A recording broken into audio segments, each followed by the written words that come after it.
ಆತ್ಮೀಯ ವಿದ್ಯಾರ್ಥಿಗಳೇ,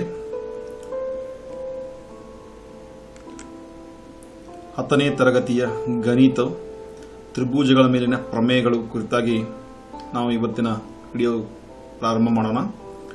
ಈ ವಿಡಿಯೋ ವಿಭಾಗಕ್ಕೆ ನಿಮ್ಮೆಲ್ಲರಿಗೂ ಸ್ವಾಗತ ಬಯಸ್ತಾ, 10ನೇ ತರಗತಿಯ ಗಣಿತ ತ್ರಿಭುಜಗಳ ಮೇಲಿನ ಪ್ರಮೇಯಗಳಲ್ಲಿ ಅತ್ಯಂತ ಪ್ರಮುಖವಾದ ಪ್ರಮೇಯವನ್ನು ನಾವು ಇವತ್ತಿನ ದಿವಸ ಚರ್ಚೆ ಮಾಡೋಣ ಅಂತ. ಯಾವುದಪ್ಪ ಅಂದರೆ ಸಮರೂಪ ತ್ರಿಭುಜಗಳ ಮೇಲಿನ ವಿಸ್ತೀರ್ಣ ಪ್ರಮೇಯ. ಸಮರೂಪ ತ್ರಿಭುಜಗಳ ಮೇಲಿನ ವಿಸ್ತೀರ್ಣ ಪ್ರಮೇಯ. ನಾವು ಈಗಾಗಲೇ ತೇಲ್ಸನ ಪ್ರಮೇಯ ಮತ್ತು ಕೋನ ಸಮರೂಪತೆ ನಿರ್ಧಾರಕ ಗುಣ ಪ್ರಮೇಯವನ್ನು ಕಲ್ತೀವಲ್ಲ, ಅದೇ ರೀತಿ ಈ ಪ್ರಮೇಯನೂ ಕೂಡ ಕಲೀನು. ಈ ಪ್ರಮೇಯನೂ ಕೂಡ ನಿಮ್ಮ ಪರೀಕ್ಷಾ ದೃಷ್ಟಿಯಿಂದ ಅತ್ಯಂತ ಪ್ರಮುಖವಾದ ಪ್ರಮೇಯ. ಈ ಪ್ರಮೇಯವನ್ನು ನೀವು ಕಲ್ತಿದ್ದೇ ಆದರೆ ಇದು ಕೂಡ ಪರೀಕ್ಷೆಯಲ್ಲಿ ಕೇಳುವಂಥ ಪ್ರಮೇಯ. ಇನ್ನು ಈ ಪ್ರಮೇಯ ನಮಗೆ ಏನೇನು ಹೇಳ್ಕೊಡ್ತದಪ್ಪ ಅಂದ್ರೆ, ಇಲ್ಲಿ ಹೆಸರು ಹೇಳುವಂಗ ಸಮರೂಪ ತ್ರಿಭುಜಗಳ ಬಗ್ಗೆ ವಿಸ್ತೀರ್ಣವನ್ನ ನಾವು ಪರೀಕ್ಷೆ ಮಾಡಿದಾಗ ವಿಸ್ತೀರ್ಣಕ್ಕೆ ಸಂಬಂಧಪಟ್ಟಂಗೆ ಒಂದು ಮಾಹಿತಿ, ಒಂದು ಆಸಕ್ತಿದಾಯಕ ವಿಚಾರ ಕಂಡು ಬರ್ತದ. ಅದನ್ನ ಏನು ಅಂತ ಈ ಪ್ರಮೇಯ ಹೇಳ್ಕೊಡ್ತದ. ಏನಪ್ಪಾ ಅಂದ್ರೆ ಅದ್ರ ಹೇಳಿಕೆ ಹಿಂಗದ ನೋಡ್ರಿ. ಎರಡು ಸಮರೂಪ ತ್ರಿಭುಜಗಳ ವಿಸ್ತೀರ್ಣಗಳು ಅವುಗಳ ಅನುರೂಪ ಬಾಹುಗಳ ವರ್ಗಗಳಿಗೆ ಸಮಾನುಪಾತದಲ್ಲಿರುತ್ತವೆ. ಸೊ ಏನ್ ಅರ್ಥ ಇದ್ರದಂದ್ರೆ, ಎರಡು ಸಮರೂಪ ತ್ರಿಭುಜಗಳು, ಈಗಾಗಲೇ ಸಮರೂಪ ತ್ರಿಭುಜಗಳ ಬಗ್ಗೆ ನಮಗೆ ಗೊತ್ತಿರಬೇಕು. ಏನಪ್ಪಾ ಅಂದ್ರೆ ಅನುರೂಪ ಕೋನಗಳು ಮತ್ತು ಅನುರೂಪ ಬಾಹುಗಳು ಸಮಾನುಪಾತದಲ್ಲಿದ್ದರೆ ಅವುಗಳನ್ನ ಸಮರೂಪ ತ್ರಿಭುಜಗಳಂತ ಕರಿತೀವಿ. ಅಂತಹ ಸಮರೂಪ ತ್ರಿಭುಜಗಳ ವಿಸ್ತೀರ್ಣಗಳ ಭಾಗಾಕಾರವು, ಸಮರೂಪ ತ್ರಿಭುಜಗಳ ವಿಸ್ತೀರ್ಣಗಳ ಭಾಗಾಕಾರ ಮಾಡಿದ್ರೆ ಅವು ಏನಾಗುತ್ತವಪ್ಪ ಅಂದ್ರ ಅವುಗಳ ಅನುರೂಪ ಬಾಹುಗಳ ವರ್ಗಗಳಿಗೆ, ಅಂದ್ರೆ ಅನುರೂಪ ಬಾಹುಗಳ ವರ್ಗಗಳಿಗೆ ಸಮಾನುಪಾತದಲ್ಲಿರುತ್ತವೆ. ಅಂದ್ರೆ ಸುಲಭವಾಗಿ ಹೇಳುವುದಾದ್ರೆ, ಎರಡು ಸಮರೂಪ ತ್ರಿಭುಜಗಳ ವಿಸ್ತೀರ್ಣಗಳ ಭಾಗಾಕಾರವು ಅವುಗಳ ಅನುರೂಪ ಬಾಹುಗಳ ವರ್ಗಗಳ ಅನುಪಾತಗಳೊಂದಿಗೆ ಸಮ ಅನುಪಾತವನ್ನು ಹೊಂದಿರುತ್ತವೆ. ಅನುರೂಪ ಬಾಹುಗಳ ಏನ್ ಮಾಡಬೇಕು, ಭಾಗಾಕಾರದ ವರ್ಗ, ಅನುರೂಪ ಬಾಹುಗಳ ಭಾಗಾಕಾರದ ವರ್ಗಕ್ಕೆ ಸಮಾನುಪಾತದಲ್ಲಿರ್ತಾವಂತ. ಹಾಗಾದ್ರೆ ಈ ಒಂದು ಹೇಳಿಕೆಯನ್ನು ನಾವು ಪ್ರಾಯೋಗಿಕವಾಗಿಯೂ ಪರೀಕ್ಷೆ ಮಾಡಬಹುದು. ಏನಪ್ಪಾ ಅಂದ್ರೆ, ಎರಡು ಸಮರೂಪ ತ್ರಿಭುಜಗಳು ತಗೊಳ್ರಿ, ಅವುಗಳ ವಿಸ್ತೀರ್ಣಗಳನ್ನು ಕಂಡುಕೊಳ್ರಿ, ಆ ವಿಸ್ತೀರ್ಣಗಳ ಭಾಗಾಕಾರವನ್ನ ಪಡೀರಿ.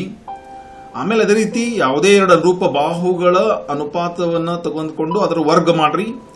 ವಿಸ್ತೀರ್ಣಗಳ ಭಾಗಾಕಾರದ ಉತ್ತರನು ಮತ್ತು ಅನುರೂಪ ಬಾಹುಗಳ ಅನುಪಾತದ ವರ್ಗದ ಉತ್ತರನು ಸಮ ಆಗ್ತದ. ಅದನ್ನು ನೀವು ಪ್ರಾಯೋಗಿಕವಾಗಿ ಮಾಡಬಹುದು. ಇಲ್ಲಿ ನಾವು ತಾರ್ಕಿಕವಾಗಿ ಸಾಧಿಸೋ ಕೆಲಸವನ್ನ ಮಾಡೋದಾದ್ರೆ ಹೇಗೆ ಮಾಡೋದು ಅಂದ್ರೆ, ನೋಡ್ರಿ, ಈ ಒಂದು ಹೇಳಿಕೆಗೆ ಒಂದು ಕಚ್ಚಾ ಆಕೃತಿ ಹಾಕಿದ್ಕೊಳ್ಳೋಣ. ಸೊ ಒಂದು ತ್ರಿಭುಜ ಆಯ್ತು, ನಾವು ಇನ್ನೊಂದು ಸಮರೂಪ ತ್ರಿಭುಜ ಅಂದ್ರೆ ಇನ್ನೊಂದು ತ್ರಿಭುಜ ತೆಗೆದುಕೊಳ್ಳೋಣ. ಹೆಸರಿದಕ್ಕೆ ABC ತ್ರಿಭುಜ ಅಂತ ಇರಲಿ, ಇದು DEF ತ್ರಿಭುಜ ಅಂತ ಇರಲಿ. ಇನ್ನ ಇವೆರಡು ಹೇಗಿರಲಿ ಅಂದ್ರೆ ಸಮರೂಪಿಯಾಗಿರಲಿ. ಇವೆರಡು ತ್ರಿಭುಜಗಳು ಸಮರೂಪಿಯಾಗಿರಲಿ. ಹಾಗಾದ್ರೆ ಇದನ್ನ ನೋಡಿ ನಾವು ದತ್ತಾಂಶವನ್ನ ಬರ್ಕೊಳ್ಳೋದಾದ್ರೆ ಏನ್ ದತ್ತಾಂಶ ನೋಡ್ರಿ, ದತ್ತ ತ್ರಿಭುಜ ABC ಸಮರೂಪಿ ತ್ರಿಭುಜ DEF. ಇವೆರಡು ತ್ರಿಭುಜಗಳು ಎಂತ ತ್ರಿಭುಜಗಳು ಅಂದ್ರೆ ಸಮರೂಪಿ ತ್ರಿಭುಜಗಳು. ಅಂದ್ರೆ ಅರ್ಥ ಏನು, ಇದರೆಲ್ಲ ಕೋನಗಳು, ಅನುರೂಪ ಕೋನಗಳು ಸಮ, ಇದರೆಲ್ಲವುಗಳ ಅನುರೂಪ ಬಾಹುಗಳು ಕೂಡ ಹೆಂಗಿರ್ತಾವ, ಸಮಾನುಪಾತನಾಗಿರ್ತಾವ. ಅದನ್ನು ಕೂಡ ನಾವು ಬರ್ಕೊಳ್ಳೋಣ. ಏನಪ್ಪಾ ಅಂದ್ರೆ, ಈ ತ್ರಿಭುಜದ ಅನುರೂಪ ಬಾಹು ಮತ್ತು ಈ ತ್ರಿಭುಜದ ಅನುರೂಪ ಬಾಹುಗಳು ಸಮಾನುಪಾತದಾಗಿರ್ತಾವ. ಕೋನಗಳೊಂದಿಗೆ ಅದರ ಬಾಹುಗಳು ಕೂಡ ಸಮಾನುಪಾತದಲ್ಲಿ ಇರ್ತಾವೆ. ಇದು ದತ್ತ. ಸೊ ಇವೆರಡು ತ್ರಿಭುಜಗಳು ಸಮರೂಪಿಗಳು ಅನ್ನೋದೇ ದತ್ತ. ಇನ್ನು ಈ ರೀತಿ ಸಮರೂಪ ತ್ರಿಭುಜಗಳ ಬಗ್ಗೆ ನಾವು ಏನನ್ನ ಸಾಧಿಸಿ ತೋರಿಸಬೇಕಾಗಿದೆ, ಅದು ಸಾಧನೆ. ಸೊ ಸಾಧನೆಯ ನೋಡ್ರಿ, ಸೊ ಇಲ್ಲಿ ಹೇಳಿಕೆ ರೂಪದಲ್ಲಿ ಅರ್ಥ ಆಗದಿದ್ರೆ ಇಲ್ಲಿ ಸಂಕೇತ ರೂಪದಲ್ಲಿ ಬರೀತೀನಿ ನೋಡ್ರಿ. ಈ ಎರಡು ತ್ರಿಭುಜಗಳ ಸಾಧನೆ ಏನಪ್ಪಾ ಅಂದ್ರೆ, ಎರಡು ತ್ರಿಭುಜಗಳ ವಿಸ್ತೀರ್ಣಗಳ ಭಾಗಾಕಾರ. ತ್ರಿಭುಜ ABC ವಿಸ್ತೀರ್ಣ ಭಾಗಲೆ ತ್ರಿಭುಜ DEF ವಿಸ್ತೀರ್ಣ. ಈ ವಿಸ್ತೀರ್ಣಗಳ ಅನುಪಾತ ಏನಾಗತ್ತಪ್ಪ ಅಂದ್ರ ಅನುರೂಪ ಬಾಹುಗಳ ವರ್ಗಗಳ ಅನುಪಾತ. ಅನುರೂಪ ಬಾಹುಗಳು ತಗೋಬೇಕು, ಅವುಗಳ ವರ್ಗಗಳ ಅನುಪಾತ ಸಮ ಆಗ್ತದ.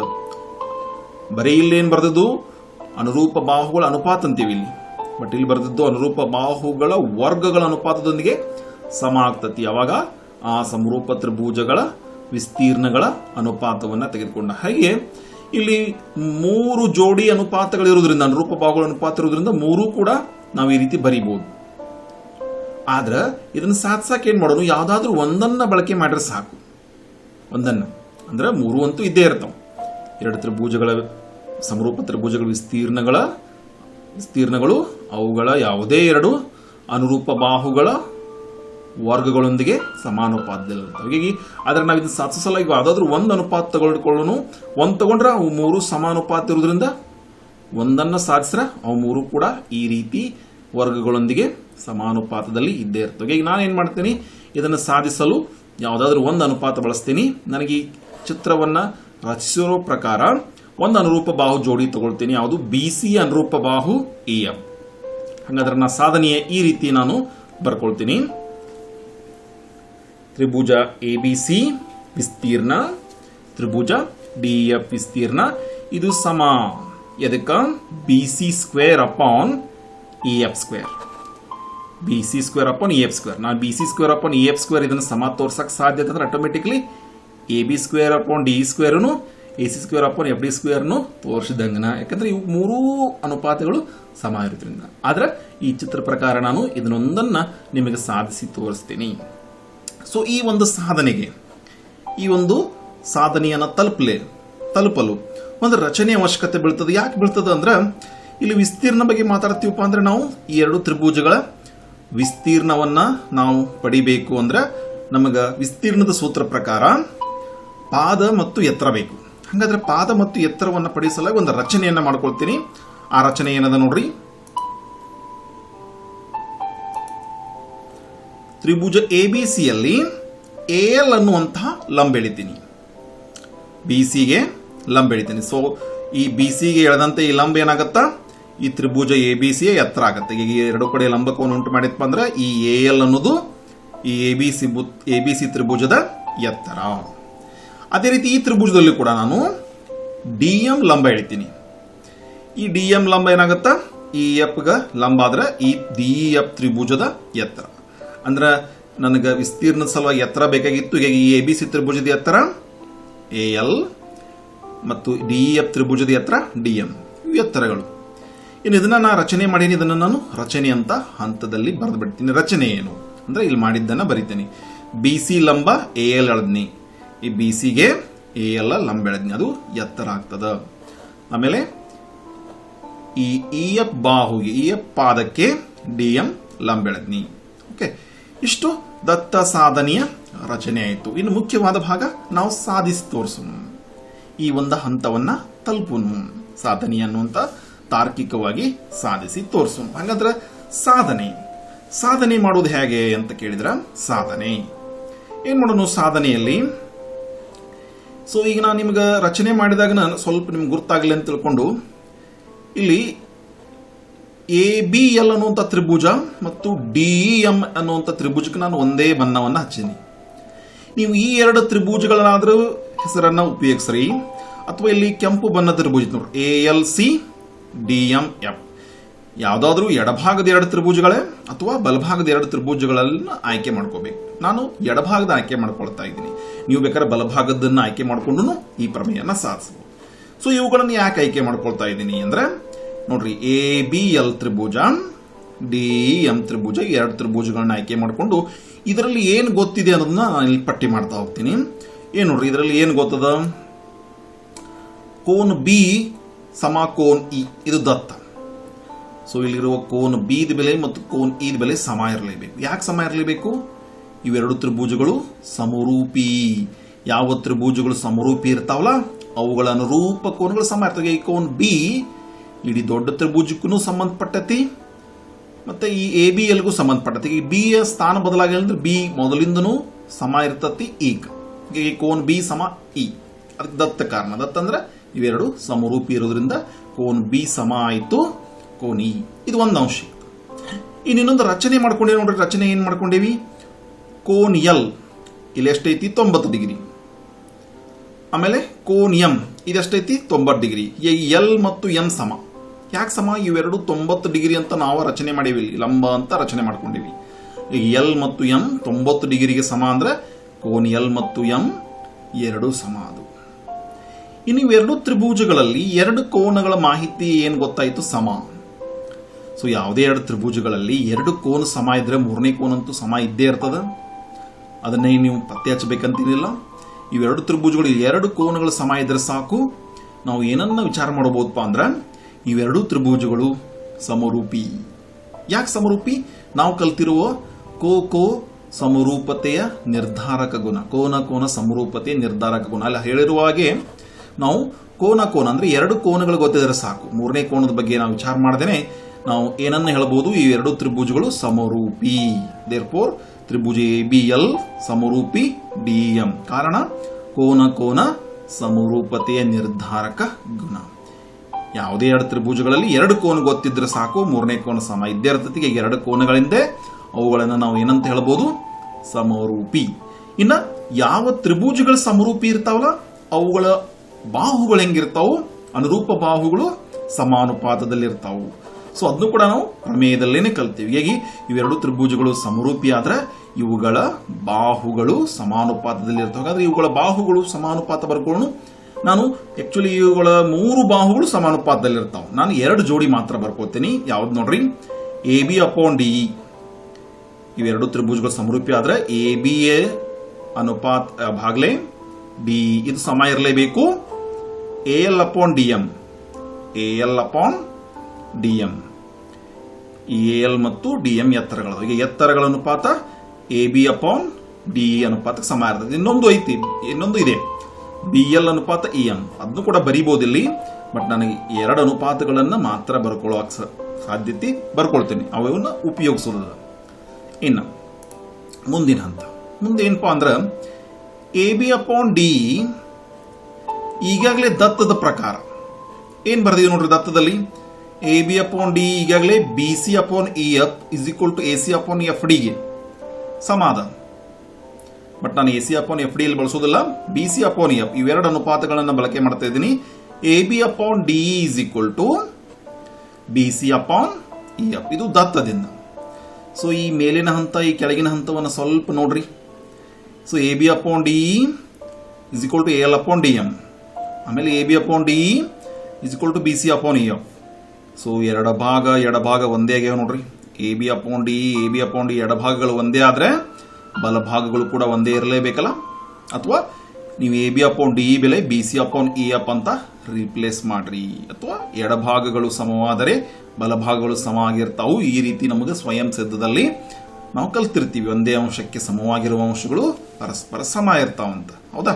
ಆ ಆಧಾರದ ಮೇಲೆ ನಾವು ಏನ್ ಬರೆಯೋಣ ಅಂದ್ರೆ ನೋಡ್ರಿ, AL/DM ಇದರ ಬಲಭಾಗ ಸಮ ಆಗ್ತದೆ ಇದರ ಬಲಭಾಗಕ್ಕೆ. ಯಾವ್ದದು? BC/EF.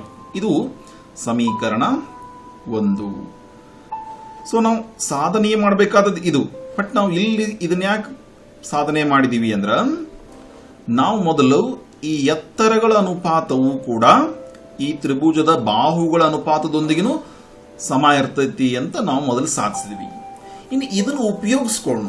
ಹೆಂಗೆ ಉಪಯೋಗಿಸ್ಕೊಳ್ಳೋಣ ಅಂದ್ರೆ ಇದನ್ನು ಉಪಯೋಗಿಸುವ ಸಲುವಾಗಿ ಇಲ್ಲಿವರೆಗೆ ನಾವು ಸಾಧಿಸಿ ಇದಕ್ಕೆ ಸಮೀಕರಣ 1 ಅಂತ ಹೆಸರಿಸಿದ್ವಿ. ಇನ್ನು ಇದನ್ನ ಹೆಂಗೆ ಉಪಯೋಗಿಸ್ಕೊಳ್ಳೋಣ? ನಾವೀಗ ಸಾಧನೀಯದ ಎಡಭಾಗ ಬರೀನು. ಸಾಧನೀಯದ ಎಡಭಾಗ ಏನು ನೋಡ್ರಿ, ತ್ರಿಭುಜ ABC ವಿಸ್ತೀರ್ಣ ಅಪಾನ್ ತ್ರಿಭುಜ DEF ವಿಸ್ತೀರ್ಣ = ಇನ್ನೇನು ಬರೀನು, ನಮ್ಗೆ ಗೊತ್ತಿರುವ ತ್ರಿಭುಜದ ವಿಸ್ತೀರ್ಣ ಸೂತ್ರ ಬರೆಯೋನಿಲ್ಲಿ. ತ್ರಿಭುಜದ ವಿಸ್ತೀರ್ಣ ಸೂತ್ರ ಏನಪ್ಪಾ ಅಂದ್ರೆ 1/2 B × H, ಪಾದ ಇಂಟು ಎತ್ತರ. ಸೊ ಹಾಗಾದ್ರೆ ABC ತ್ರಿಭುಜದ ವಿಸ್ತೀರ್ಣ ಸೂತ್ರ ಏನಾಕೈತಿ ನೋಡ್ರಿ, 1/2 ಇಂಟು BC ಪಾದ. ಈ ತ್ರಿಭುಜದ ವಿಸ್ತೀರ್ಣದಲ್ಲಿ BC ಪಾದವಾಗಿಟ್ಕೊಳ್ಳೋಣ. ಆಮೇಲೆ ಇಂಟು AL ಏನಿದು ಎತ್ತರ. ಹೌದಾ? ಇನ್ ನೆಕ್ಸ್ಟ್ DEF ವಿಸ್ತೀರ್ಣ, ತ್ರಿಭುಜ DEF ವಿಸ್ತೀರ್ಣ ಇದೇನಾಗತ್ತ 1/2 ಇಂಟು ಪಾದ ಇದ್ರದು EF, ಎತ್ತರ ಇದ್ರದು DM. ಹೌದಾ? ಇನ್ನ ಈ ಒಂದು ಹಂತವನ್ನ ನಾವು ಏನ್ ಮಾಡಿದ್ವಿ, ತ್ರಿಭುಜದ ವಿಸ್ತೀರ್ಣ ಸೂತ್ರದ ಅನುಸಾರವಾಗಿ ಬರೆದ್ವಿ.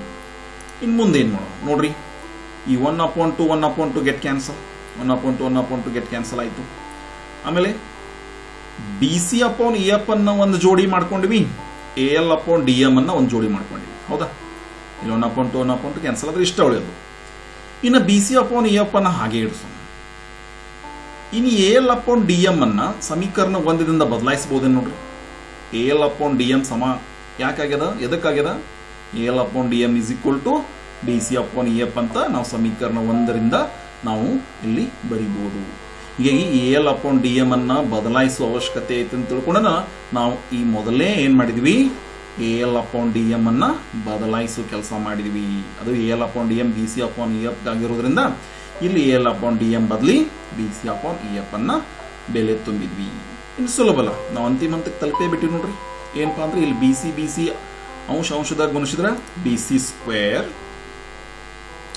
ಆಮೇಲೆ ಛೇದದಲ್ಲಿ ಇ ಎಫ್ ಗುಣಿಸಿದ್ರೆ ಎ ಎಫ್ ಸ್ಕ್ವೇರ್, ಹೌದಲ್ಲ, is equal to B C square upon E F square, ಹೌದಲ್ಲ. ಇನ್ನು ನೋಡ್ರಿ, ಇಷ್ಟು ಸಾಧಿಸಿದ್ರೆ ನಮ್ಮ ಪ್ರಮೇಯ ನಾವು ಸಾಧನೆಯೇ ಮಾಡಿದಂಗ. ಆದರೂ ಕೂಡ ನೀವು ಮೂರೂ ಈ B C square upon E F square ಅನ್ನೋದು ಈ ಎ ಬಿ ಅಪಾನ್ ಡಿಗೂ ಎ ಸಿ ಅಪಾನ್ ಎಫ್ ಡಿಗೂ ಸಮ ಇರೋದ್ರಿಂದ ಈ ಪ್ರಮೇಯ ನಾವು ಇಷ್ಟು ಸಾಧಿಸಿದ್ರೂ ಒಂದೇ, ಉಳಿದೆರಡು ಬಾಹುಗಳ ಅನುಪಾತ ಕೂಡ ಇಲ್ಲೇ ಅವು ಸಮ ಆಗಿ ಆಗ್ತವೆ. ಯಾಕೆ ಒಂದನ್ನು ಸಾಧಿಸೋ ಸಂಬಂಧ ಈ ಸಾಧನೆಯನ್ನ ಇಷ್ಟು ಬರ್ಕೊಂಡಿದ್ವಿ. ನೀವು ಇದನ್ನ ಸಾಧಿಸಿರಂದ್ರೆ ಇದನ್ನು ಕೂಡ ಸಾಧಿಸಿದಾಗ ಏನು, A B square upon D square ಆಮೇಲೆ A C square upon F D square, ನೀವು ಇಷ್ಟನ್ನ ಸಾಧಿಸಿದ್ರೆ ಈ ಪ್ರಮೇಯನ್ನ ಸಾಧಿಸಿದಂಗ. ಏನಪ್ಪಾ ಅಂದ್ರೆ ಎರಡು ಸಮರೂಪ ತ್ರಿಭುಜಗಳ ವಿಸ್ತೀರ್ಣಗಳು ಅವುಗಳ ಅನುರೂಪ ಬಾಹುಗಳ ವರ್ಗಗಳಿಗೆ ಸಮಾನುಪಾತದಲ್ಲಿರುತ್ತವೆ. ಹಾಗಾದ್ರೆ ನಾವು ಈ ರೀತಿ ಈ ಪ್ರಮೇಯವನ್ನ ಸಾಧಿಸಿದ್ವಿ. ಹೀಗಾಗಿ ಈ ಪ್ರಮೇಯ ಅತ್ಯಂತ ಸುಲಭದ ಪ್ರಮೇಯ ಆಗಬಹುದು ನಿಮ್ಗೆ. ಯಾವಾಗಪ್ಪ ಅಂದ್ರೆ ನೀವು ಇದನ್ನ ಪ್ರಾಕ್ಟೀಸ್ ಮಾಡಿದಾಗ. ನಿಮ್ಮ ಪರೀಕ್ಷೆಯಲ್ಲಿ ಈ ಹೇಳಿಕೆಯನ್ನ ಕೊಡ್ತಾರೆ. ಈ ಹೇಳಿಕೆಯನ್ನ ನೋಡಿಕೊಂಡೇ ನೀವೇನ್ ಮಾಡ್ಬೇಕಪ್ಪ ಅಂದ್ರೆ ಅನುಕೂಲಕರವಾದ ಚಿತ್ರ ಬರಿಬೇಕು, ದತ್ತ ಸಾಧನೆಯ ಬರಿಬೇಕು, ಆಮೇಲೆ ರಚನೆ ಒಂದೊಂದಾಗಿ ಈ ಚಿತ್ರವನ್ನು ನೋಡೇ ನಾವು ನೆನಪಿಸ್ಕೊಳ್ತಾ ಏನ್ ಮಾಡಬೇಕು, ಈ ಸಾಧನೆಯನ್ನ ಬರೆದು ನಾವು ಅಂತಿಮ ಹಂತಕ್ಕೆ ತಲುಪಬೇಕು. ಸೊ ನೀವು ಅರ್ಥ ಮಾಡ್ಕೊಂಡು ಬರೀತಾ ಇದ್ರಂದ್ರೆ ಈ ಪ್ರಮೇಯ ನಿಮಗೆ ಸುಲಭ ಆಗ್ತದೆ. ಕಂಠಸ್ಥ ಮಾಡಿದ್ರೆ ಸ್ವಲ್ಪ ಯಾವುದಾದ್ರೂ ಸ್ಟೆಪ್ ಅನ್ನ ನೀವು ಕಡಿಮೆ ಬರಿಬಹುದು. ಅದಕ್ಕೆ ಅರ್ಥ ಮಾಡ್ಕೊಳ್ರಿ, ಯಾವ ಸ್ಟೆಪ್ ಅನ್ನ ನೀವು ಯಾಕೆ ಬರಿತಾ ಇದ್ದೀರಿ, ಇದು ಯಾಕೆ ಬಂತು ಅಂತ ನೀವು ಯೋಚನೆ ಮಾಡಿ ನೀವು ಪ್ರಮೇಯವನ್ನ ಸಾಧಿಸಿದ್ದೇ ಆದ್ರೆ ನಿಮ್ಗೆ ಯಾವುದೇ ಹಂತದಲ್ಲಿ ಈ ಪ್ರಮೇಯ ಬರೆಯುವ ಚಾನ್ಸ್ ಇಲ್ಲ. ಹಾಗೆ ಅರ್ಥ ಮಾಡ್ಕೊಂಡು ಬರೀತೀರಂತ ಭಾವಿಸ್ತಾ ಈ ಪ್ರಮೇಯವನ್ನು ನೀವು ಎಲ್ಲರೂ ಕಲೀರಿ. ಈ ಪ್ರಮೇಯದಿಂದ ನಿಮ್ಗೆ ಏನಾದರೂ ಗೊಂದಲ ಇದ್ರೆ ನನ್ನ ಜೊತೆ ಚರ್ಚೆ ಮಾಡ್ರಿ. ಆಮೇಲೆ ಈ ಪ್ರಮೇಯವನ್ನು ಪ್ರಾಕ್ಟೀಸ್ ಮಾಡ್ರಿ, ಈ ಪ್ರಮೇಯವನ್ನು ಪರೀಕ್ಷೆಯಲ್ಲಿ ಕೇಳ್ರಿ, ಇದರ ಸಂಪೂರ್ಣ ಅಂಕಗಳನ್ನು ಪಡೀರಿ ಅಂತ ಹೇಳ್ತಾ ನಾವು ಮತ್ತೆ ಮುಂದಿನ ವಿಡಿಯೋದಲ್ಲಿ ಮತ್ತೊಂದು ಹೊಸ ವಿಚಾರದೊಂದಿಗೆ ಭೇಟಿಯಾಗೋನು. ಧನ್ಯವಾದಗಳು. ಹಾಗೆ ಈ ಒಂದು ಪ್ರಮೇಯದ ವಿಡಿಯೋ ನಿಮ್ಗೆ ಹೇಗೆ ಅನಿಸ್ತು ಅನ್ನೋದನ್ನು ಕಾಮೆಂಟ್ ಬಾಕ್ಸ್ನಲ್ಲಿ ತಿಳಿಸ್ರಿ. ನಿಮ್ಗೆ ಪ್ರಮೇಯ ಅರ್ಥ ಆಗಿದ್ರೆ ಅದನ್ನು ಲೈಕ್ ಮಾಡ್ರಿ ಆ ವಿಡಿಯೋವನ್ನು. ಮತ್ತೆ ಯಾರಾದರೂ ಸಬ್ಸ್ಕ್ರೈಬ್ ಆಗಿಲ್ಲ ಅಂದರೆ ಸಬ್ಸ್ಕ್ರೈಬ್ ಮಾಡ್ರಿ. ಮತ್ತೆ ನಾವು ಮುಂದಿನ ವಿಡಿಯೋದೊಂದಿಗೆ ಭೇಟಿಯಾಗೋನು. ನಿಮ್ಮ ಸಲಹೆ ಸೂಚನೆಗಳಿದ್ರೂ ಕೂಡ ತಿಳಿಸ್ರಿ ಅಂತ ಹೇಳ್ತಾ ಈ ವಿಡಿಯೋನ ಇಲ್ಲೇ ಮುಗಿಸ್ತಾ ಇದ್ದೀನಿ. ಧನ್ಯವಾದಗಳು. ನಮಸ್ಕಾರ.